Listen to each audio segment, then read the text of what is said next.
2024 లేదా 25లో డిగ్రీ లేదా బీటెక్ చదివారా? సాఫ్ట్వేర్ జాబ్ కోసం ఎదురు చూస్తున్నారా? అయితే కోడ్ జ్ఞాన్ 100 డేస్ కోర్సులో చేరండి, జాబ్ సాధించండి. ఫ్లైట్ క్రాష్ అయిన సంగతి తెలిసిందే. అయితే అందులో 241 మంది పాసింజర్స్ ప్లస్ 12 మంది క్రూ సిబ్బంది, వాళ్ళతో పాటు కింద అంటే ఫ్లైట్ పడినప్పుడు చనిపోయినటువంటి 24 మంది, దాదాపు ఇంతమంది చనిపోయినటువంటి పరిస్థితి. ఒక్కరు మాత్రమే అందులోంచి సేవ్ అయ్యారు. అసలు ఫ్లైట్ యాక్సిడెంట్ ఎలా అయింది, టేక్ ఆఫ్ తీసుకున్న తర్వాత 1 మినిట్లోనే ఎలా జరిగింది అనేది ఇప్పటి వరకు కూడా ఇంకా క్లారిటీ లేనటువంటి పరిస్థితి ఉంది. ప్రస్తుతం మనతో పాటు లైవ్ కాల్లో అందుబాటులో ఉన్నారు కెప్టెన్ మమతా గారు. ఒకసారి ఆమెతో మాట్లాడదాం. ఆమె కూడా గతంలో చాలా గంటల పాటు ఫ్లైట్స్ నడిపినటువంటి అనుభవం ఉన్న వ్యక్తి, ఫస్ట్ లేడీ పైలట్ కూడా ఆవిడ. సో ఒక్కసారి ఆమెతో మాట్లాడదాం. మ్యామ్ నమస్తే అండి. నమస్కారం అండి. మ్యామ్, ఫ్లైట్ యాక్సిడెంట్ రెగ్యులర్గా మనం చూస్తూనే ఉంటాము, కానీ ఇంతమంది చనిపోవటం ఈ మధ్యకాలంలో అయితే చూడలేదు. ఏ కారణంతో, అంటే సాంకేతిక లోపాలా లేకపోతే ఇంకా ఏ కారణంతో ఈ ఇన్సిడెంట్ జరిగి ఉండొచ్చు అని చెప్పి మీ అనుభవంతో చెప్పగలుగుతారు మ్యామ్?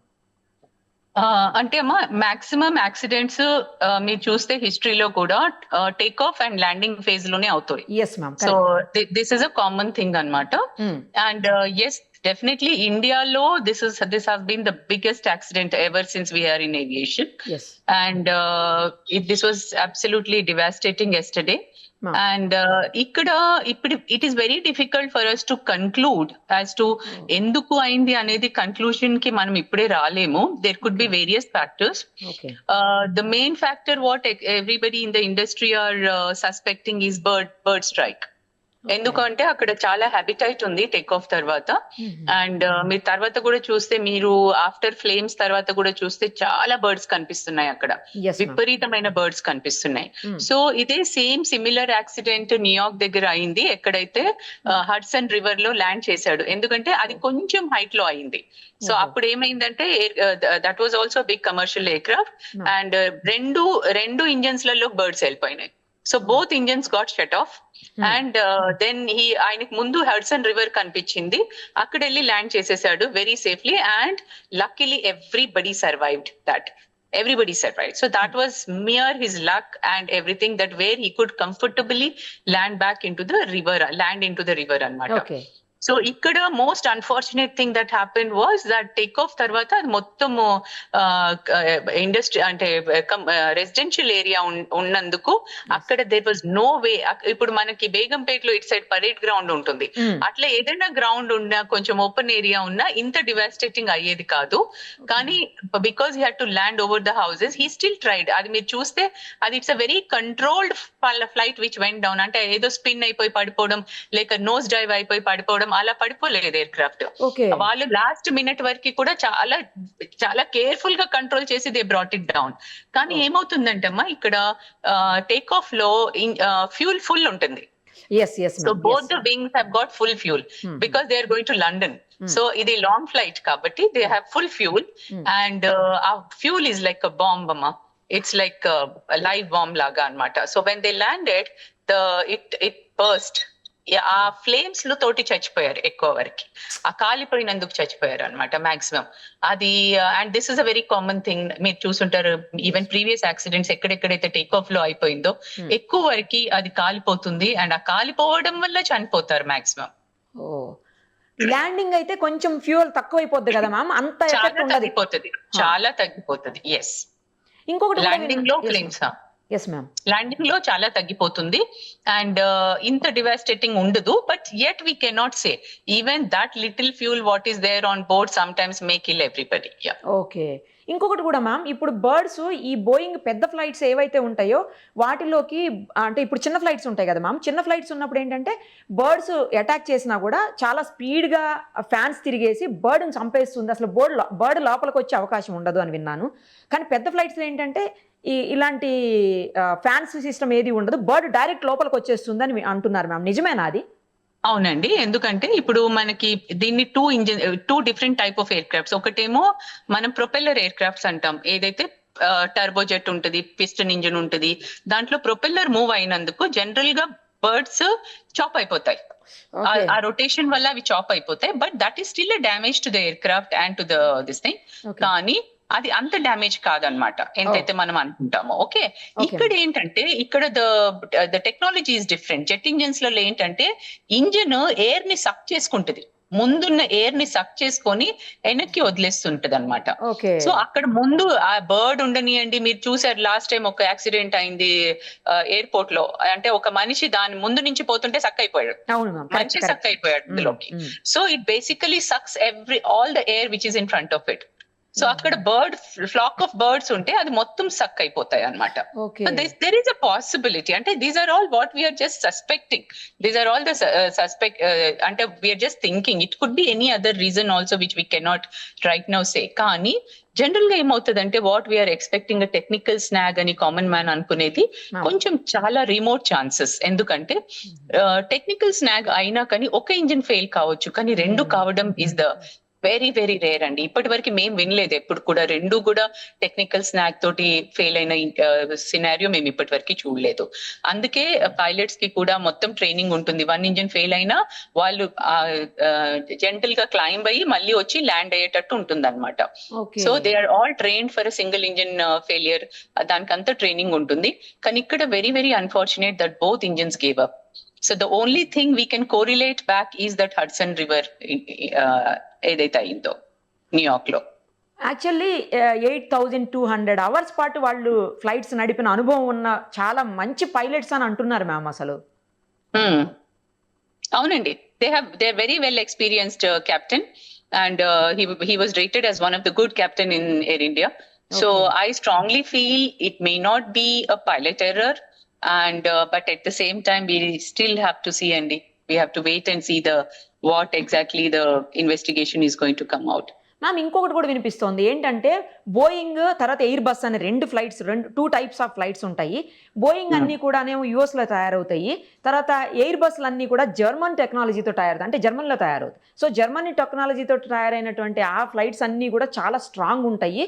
ఈ బోయింగ్ విమానాలు మాత్రం ఈ మధ్య కాలంలో చాలా ఎక్కువగా యాక్సిడెంట్స్ అవుతున్నాయి అని చెప్పండి. I'm sorry, no, this is a myth andi. This is a myth. Boeing is an equally good aircraft like Airbus. Atla manaku in fact Dreamliner is one of the best aircraft andi. Ippudu edaithe 787 crash aindo, this is the best aircraft today in the air. And any countries lo fly avutundi idi. All long range flights are carried on 787s only. And this is one of the best aircraft. Actually aircraft also is not an old aircraft. Even old aircraft unna eppudu kuda common man em anukuntadante old aircraft unte adi padipoyindi, old ainanduku padipoyindi atla undadandi. Aircraft ela untundante దానికి ఒక particular number of hours are number of landings అని దాని life ఉంటుంది అనమాట. It is not number of years. So for example ఇప్పుడు ఒక aircraft కి letters సే ఒక చిన్న ఎయిర్క్రాఫ్ట్ కి 30,000 అవర్స్ ఉంది అనుకుందాం, దాని లైఫ్ 30,000 అనుకుందాం. సో అది ఎవ్రీ ఇయర్ ఒక 1,000 అవర్స్ ఫ్లై అయితే అది ఒక 30 years లో మనం గ్రౌండ్ చేసేస్తాం. అది ఫ్లై కాకపోతే అది సపోజ్ ఎవరైనా లెస్ ఫ్లయింగ్ ఎయిర్ క్రాఫ్ట్ ఉంటుంది, they may be flying only just 100-200 hours in a year. So that can fly up to 40 years, 50 years, there is no problem. So aircraft ki life years wise eppudu undadu. Aircraft life is always depending on the number of hours or number of landings.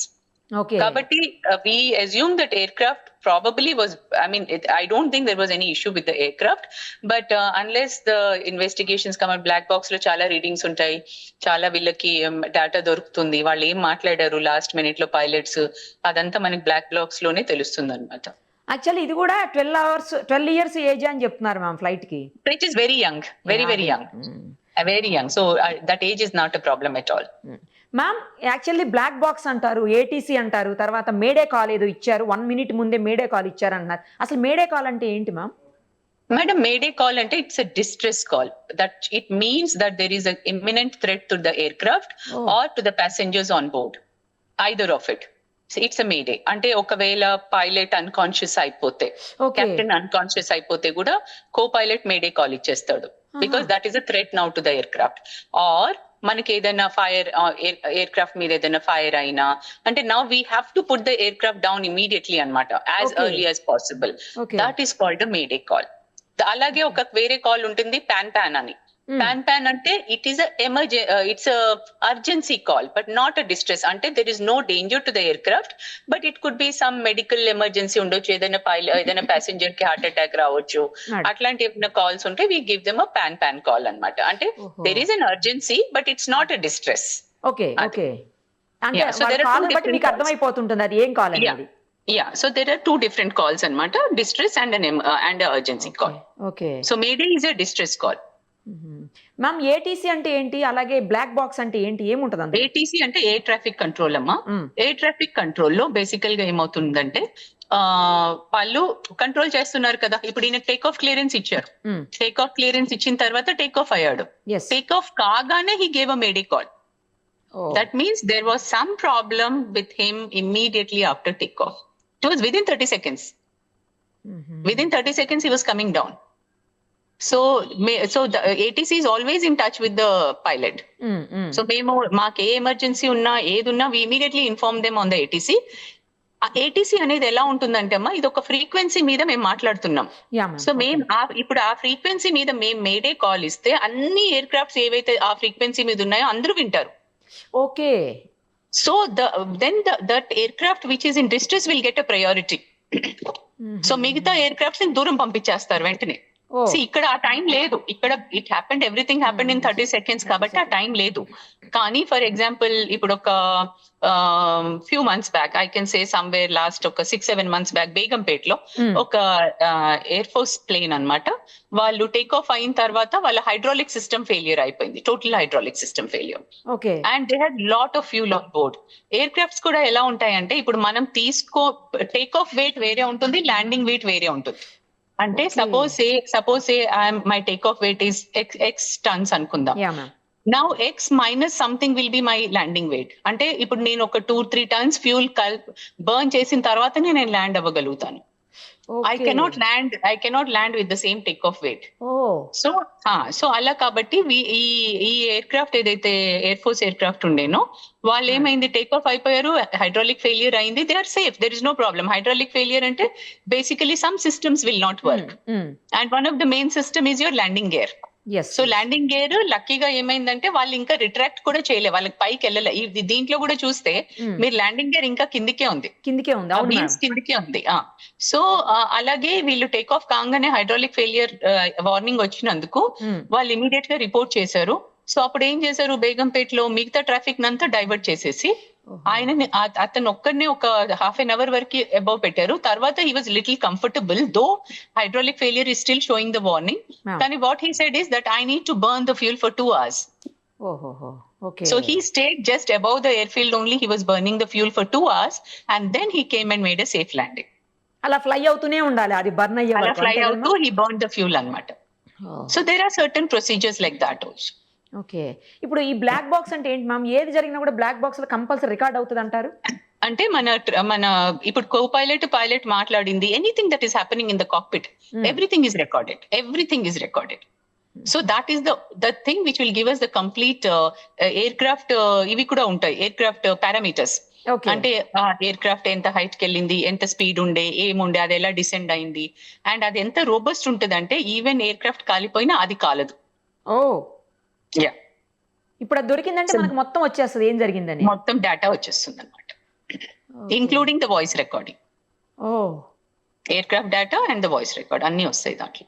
Okay ma'am, finally ఒక్కటి చెప్పండి ma'am, ఇప్పుడు May Day call వచ్చేసింది అంటున్నారు, May Day call వచ్చిన తర్వాత వీళ్ళకి ఇంకా అసలు టైం లేకుండిందా? లేదండి, because the ATC was calling him back and they didn't respond. వాళ్ళకి ఏటీసీ మళ్ళీ వాళ్ళని కాల్ చేస్తుంది ఎయిర్ క్రాఫ్ట్ ని, but they didn't respond after that.